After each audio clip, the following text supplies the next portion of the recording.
This YCN segment is brought to you by Echo Communications, a digitally integrated commercial printer.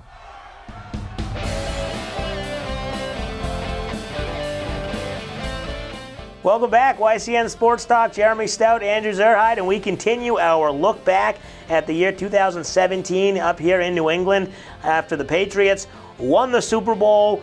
We thought we were just going to keep rolling, and the Red Sox were going to keep going and continue that run of New England teams. They had Chris Sale. They had made the move for Chris Sale. They had Rick Porcello coming off a Cy Young season. David Price was in the mix again, and he was ready to go. And they were one of the top teams to make the World Series, one of the favorites.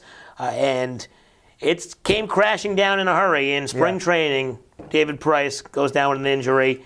Just seemed like even though they did okay, they just never recovered that real big momentum. Right. I mean, you look at it on paper, Porcello winning the Cy Young. You think if he's just pretty close to what he did the season before, on top of Chris Sale and David Price, I mean, minus injury, how bad could that be? Pretty good, right? I mean, you think that ceiling's pretty high. Well, obviously David Price goes down. That's huge. And Porcello, all of a sudden, is terrible. Yeah. He's letting up so many home runs. I think by the end of the year, I think he had, maybe even 200 innings thrown, but he was letting up. I think he led the league in runs allowed. And home runs allowed, yeah. And it didn't really start opening day. He won the game opening day, and he gave up a few runs, but you could just tell he wasn't as sharp and wasn't as crisp, and you're right, he just never recovered. Yeah, I mean, it was bad. I mean, and Chris Sale, really, I think the season that they had, you really put on his shoulders. Yeah. I mean, he was unbelievable. 308 strikeouts, I think. He was unbelievable. I think he came in second in the Cy Young voting, and he was really the rock that they needed. And it's really a shame that guys like David Price weren't there. He came back at the end of the year, was pretty dominant out of the bullpen. But, I mean, Chris Sale, without him, last season, I mean, they would probably finish third in the AL East. Oh, no question about it. He was clearly the guy who carried them, especially with the fact that the offense wasn't there. You lose Ortiz. People are thinking, okay, Hanley Ramirez, he'll step in and take his place. And that just never happened. They had Mitch Moreland, and people thought, okay, well, he'll be good defensively. And the season started pretty optimistically. Moreland was hitting the ball really well. He was hitting home runs. He was hitting doubles. Hanley was okay. He slumped for a while. But it just never seemed, like I said, it seemed like they were going, and then kind of hit the wall. Yankees almost came back. But overall, the regular season, it could have been better, but they held on, and they won the division as expected. Yeah, I mean, I think, the fact that they won the division, I think they might have been a little lucky to do so. I mean, they won a ton of one-run games because their bullpen was so solid.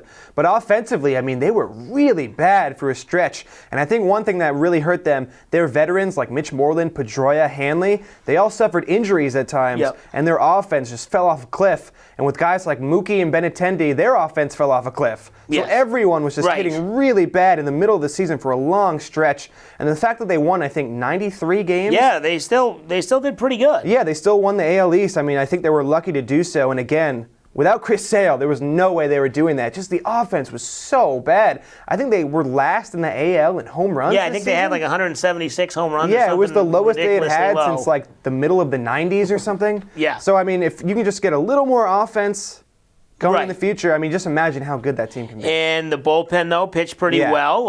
That was really one of the highlights. Craig Kimbrell. Hopefully he can come back this year and do it again. And obviously Price was good in the bullpen. That offense, like you mentioned, Betts didn't have as good of a year as he had the previous year. Benintendi had come up for a few months the year before. I don't want to say he didn't succeed in what we thought he would do, but he kind of had he went through some cold streaks. There was one, stretch he didn't get a hit for, 3 or 4, 5, 6 games, whatever. And Hanley just didn't ever get to that power position. There was one bright spot, though. Rafael Devers coming up late in the season, in the second half of the season, and playing a lot of the year at third base after the Sandoval thing went away.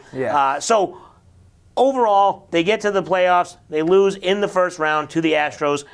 But when we saw that matchup with the Astros, I think we all knew Red Sox were complete underdogs. I mean, it really got to the point where if they didn't allow 2 runs in the first inning, you were happy, right? If they weren't immediately down by 2 or 3 runs, you were happy. I mean, that Astros offense was unbelievable. I mean, they're going to be, I think, a force for years to come. But really, the Red Sox, they ran into such a great team who won, eventually they were the champions, right? But I mean, against the Astros, I mean, you really didn't think that Chris Sale and Drew Pomeranz were going to be that bad. I mean, I know Chris Sale was having some struggles toward the end of the year, but once they hit the playoffs, the pitching, which was their strength, was terrible, and the offense really wasn't that great.